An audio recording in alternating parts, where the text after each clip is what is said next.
I can't understand the actions of my master plan. Can a nigga revel in the thoughts of a day? I can't understand the actions of my master plan. Can a nigga revel in the thoughts of a day? Let it just be, innit?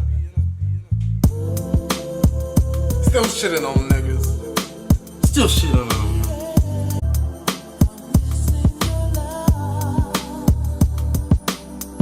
Yes, so check it out, it's Vibe by Water TV. So listen, we're back with another one.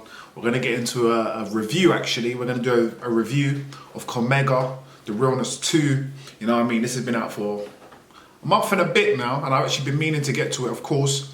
But obviously, a couple of weeks, you know, with Takeoff passing away of the Migos, that was actually the day where I was actually gonna film this, but it just didn't feel right. You know what I mean? Wasn't in the best of moods, given the circumstances. I have been bumping this, obviously it has been in a lot of rotation. Big fan of obviously Cormega out of Queens. And obviously he's back with the Realness 2. If you haven't seen or heard, I should say, the Realness 1, make sure you go and check that out. You know what I mean? That came out in 2001, I believe. That was his debut album. So yo man, I mean listen, Cormega, it's always good to hear Cormega. He released the single produced by Havoc of Mobb Deep, Essential. So that was the first release off of this. And that gave us a bit of a taste of kind of what we was going to expect on this album. You know, one thing with Cormega, always you're going to expect a lot of jewelry. A lot of jewels, a lot of gems, a lot of perspective, I'll say. You know what I mean? Ways of looking at things, kind of ideas on kind of how you can navigate certain barriers that you might see in front of you. Cormega, when he first came out of the gate, or when he would have came out of the gate, should his album not have been shelved, The Testament was very much, you know, even around that time, around a lifestyle where, you know, things were dangerous, you know what I mean? Things wasn't rosy. He was obviously having to navigate the trenches, as we say. And in his material at the time, you could very much hear that. It was a lot of, although the jewelry and the food for thought and you know, the certain perspectives on things were there, it was very much rooted within, you know, a certain type of, you know, it was a bit more aggressive, let's say, let's put it out like that. If you've never heard The Testament, make sure you go and check out The Testament, great album. But it was fitting for that time period as well, when we very much was on some gangster rap shit. It was very much more hardcore hip hop, or whatever these people might say these days. So, you know, he was very much rooted in that life. But with that said, kind of his progression in terms of just maturity over the years up to now has been like just exceptional. He's very much an artist's artist, you know what I mean? He takes care with his words. He makes sure, as he puts it, he's got an articulate bar structure, you know what I mean? He's very articulate. A lot of clarity he provides on his music as well, and that very much shines through on this album as well. And yeah, man, it's just kind of like it's like a full circle moment almost, you know? Like, he had the Realness, which was his first album, and obviously he's had his career up to point. And bear in mind, one thing I forgot to say actually is he's been doing this all independent, as I believe. You know what I mean? He was very much someone who, at that time, was, in a sense, revolutionizing the mixtape game, or the independent album game at that time. And he made a lot of strides in the independent, you know, in the independent mixtape game and independent album world. But yeah, as I say, it's almost like a full circle moment, you know. That would have been his first album, The Realness, and then now he's here with The Realness 2. He's done a lot of work in between. But in terms of his own projects, we haven't really heard from him. He did Mega, which was an EP, 2019 or maybe 2018. But in terms of like a full project, I'm thinking it's Mega Philosophy, possibly. And that was at least 2014, 2015. So it's been a long time coming. Of course, outside of his own material, we heard him on King's Disease, Nas's King's Disease. He was on the Firm song on that album. Of course, he was an original member of the Firm, but of course, due to, you know, disagreements, let's say, obviously he ended up not going forward with the group. But yeah, talking about this album, The Realness, great album. Great album. We've got some special guest appearances. Everyone is a Queens native in terms of the artist appearances on this. So we've got himself, obviously, Cormega out of Queens. We've got Lloyd Banks, who's also on this. Nas is of course on this, and then Havoc is on this as well. Funny enough, Havoc is not actually on the track that he produced, which is, in my opinion, I think is a good thing actually, because just let your production shine, and Cormega can do his thing over the production, and then you can have your own track where you can lyrically show what you do as a legend in this game, Havoc as well. So definitely a very good album. I enjoyed it, and I'm currently enjoying it. Every listen that I've had so far has been great. There's a track called Her Name, which is actually, I believe, the second track, and that's an interesting one. That one's it's a song, basically it's almost like a letter. It's a letter to hip hop essentially, and basically talking about a lot of the problems, a lot of the views of hip hop, and how we contribute as a culture to a lot of those views. He's talking about a lot of the self-destructive elements that are a part of hip hop, and how within industry, there's an idea to dumb down the artists and also dumb down the audience in terms of certain content that's consistently pushed out, whereas a lot of other content, let's say more mature content, more of the nutritious content, is usually overlooked, or is not financed, it's not backed. And then the things that maybe aren't so good for us are the things that happen to be on the forefront. Of course, the consumer plays a big role in that, in terms of what does the consumer want? Do they want to a lot of people say people have already got difficult lives and X, Y, and Z, and they don't necessarily want to come to the creative world or the artistic world in the form of music necessarily, and then hear about these same issues. They want to find something that they can escape into, where they don't necessarily have to think about the ills of society in the world. But at the same time, that doesn't really always solve a great deal, and it leads to a lot of the same problems not being looked at, not being addressed, not healing from certain things. And then obviously that's just a cycle within itself, and things just keep getting worse and worse and worse and snowballing. And in my opinion, I believe that's something that we're currently seeing. Definitely, as we've seen with a lot of the things that have been happening in recent times to certain rappers and rappers in the game. These are things a lot of the times that I believe are preventable, but it's a case of the idea and the mentality and what we put value on are things that aren't necessarily things we should be putting value on, and therefore we're willing to do the most heinous, crazy, outlandish things for the sake of these things, which of course a lot of the time leads to fatal incidences. But yeah, Her Name, as I say, very good song. I like how he kind of words it in. Obviously it's a track where he may be talking to a woman. Obviously it works as a double, where he could be talking to a woman, what's her name? But no, he's actually talking to the hip hop culture. On track one, Once and For All, actually, as I say, he's very much talking about himself and how, he has a lot of articulate bar structure and the clarity that he provides his audience. And that's something that definitely I pick up, and that's why I enjoy Cormega. I always feel like I'm going to get something out of his albums. Music-wise as well, it's never going to be too much rah-rah.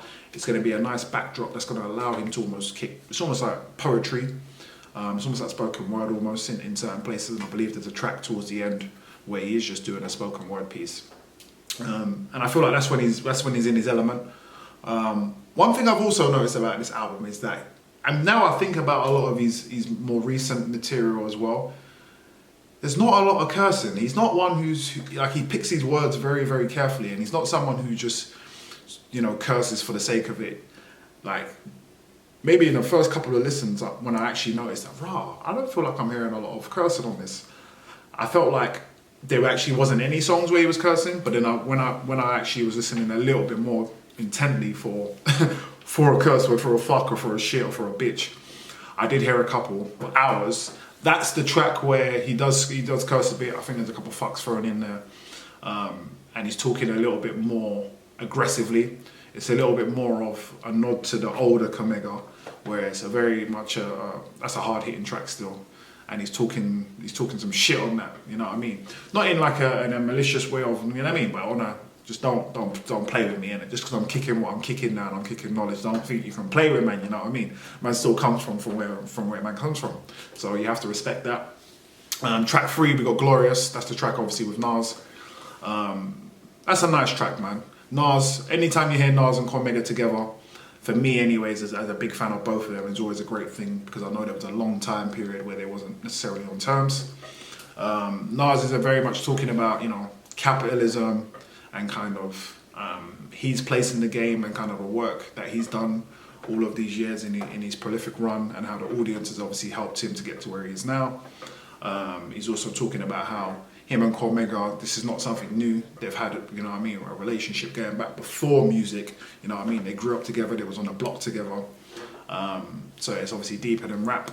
But to touch on the capitalism thing, I'm kind of twofold about. I'm kind of, I don't know, because I feel like obviously we know he's doing his venture capitalism. He's doing a lot of tech investments, and he's, you know what I mean, generating good returns off that.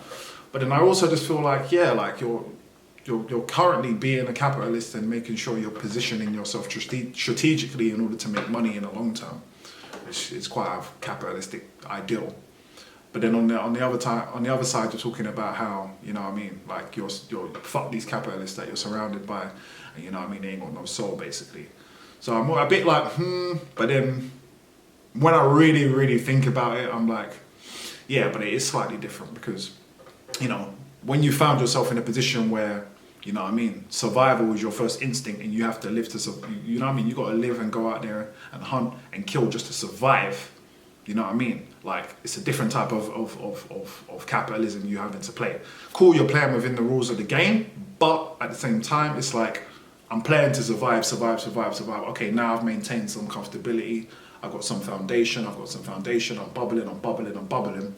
But at the same time, you still come from a position where you've had to survive. And have you held on to your morals and your principles and your convictions and your family values and your personal values along the way, in order to get to the position where now you can feel comfortable. And that's something that I think is slightly different. In terms of kind of just like a capitalist who's just out here solely just to make money, doesn't care who's in the way, who gets ruined, who's being exploited, you know what I mean? Like, I don't give a shit as long as I make my bottom line and my profit margins are making sense, then that's me, you know what I mean? So I do think there is a difference, but at the same time, whenever I hear that particular line where he's talking about capitalism, I'm always just a bit like, yeah. But yeah, that's neither here nor there. Definitely a lot of great beats on this, man. I think Her Name definitely has a great beat. Definitely Her Name. Glorious as well. I like that.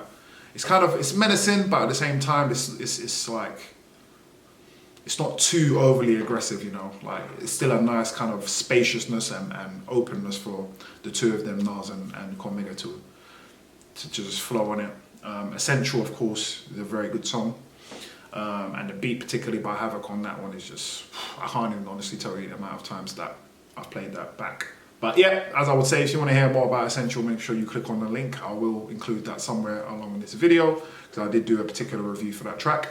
And then White Roses. White Roses is one I wanna definitely touch on.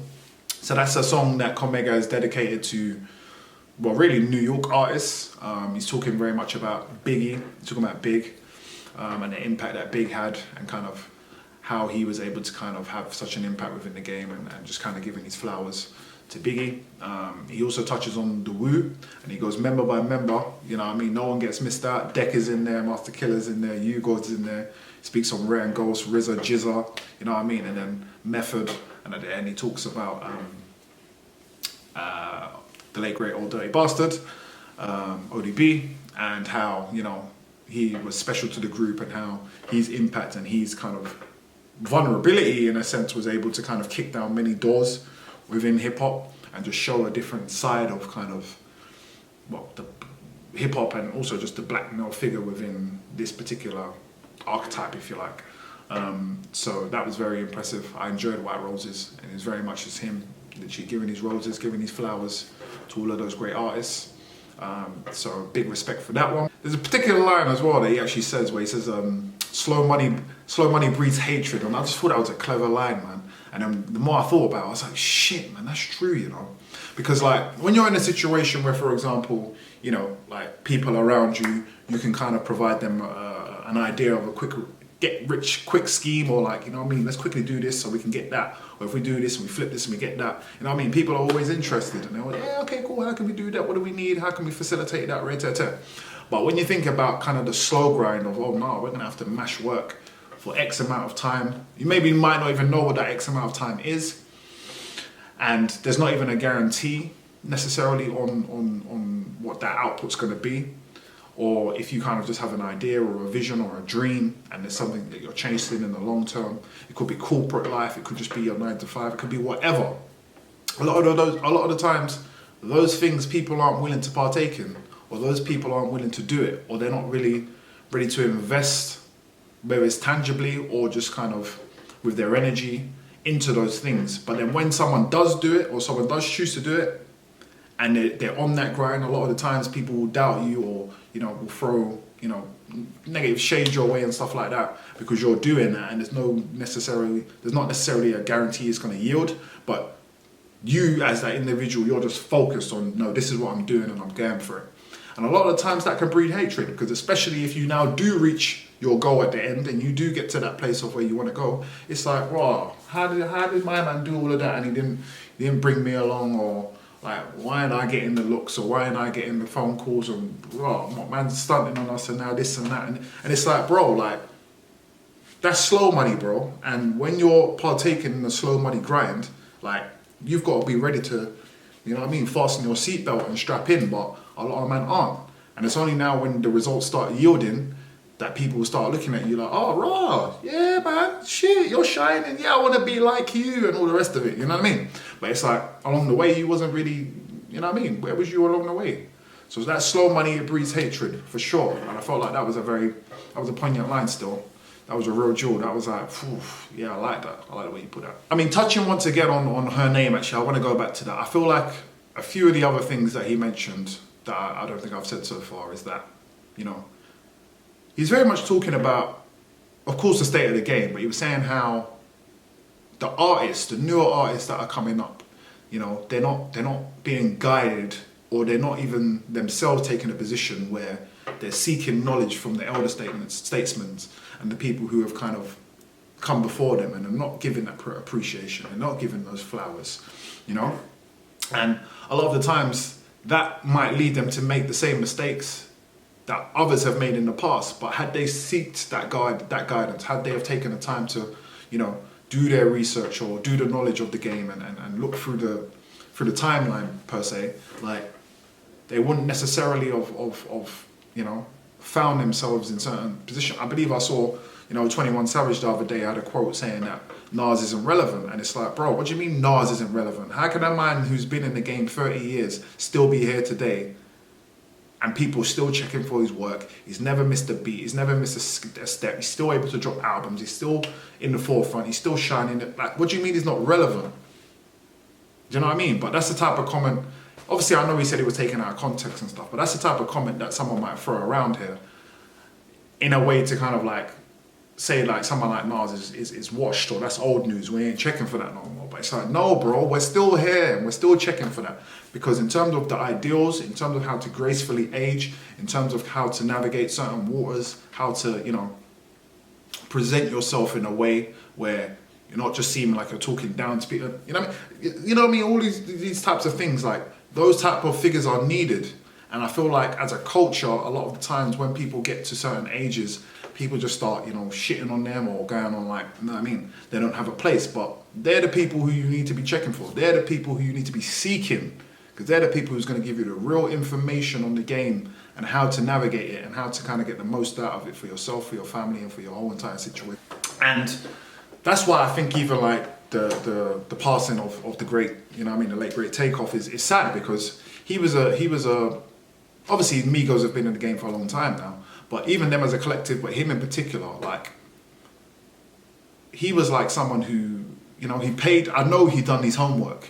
You know what I mean? He paid his dues, he done his homework, he respected the greats. You know what I mean? The last album that he ended up releasing, Only Built for Infinity Links, that's direct homage to Ray and Ghost and the Wu. Do you know what I mean? That's someone who had, you know what I mean, there's Outkast samples on it, like, and it's just like, he's just now obviously been taken from us, but it's like, that's the type of mentality that a lot of the younger artists need to be taken up as they're coming through the game, because then it's going to lead to the older artists being respected and wanting to help the younger artists even more, and that's how you generate the respect within the culture or within the music, because there's a unity, there's a togetherness.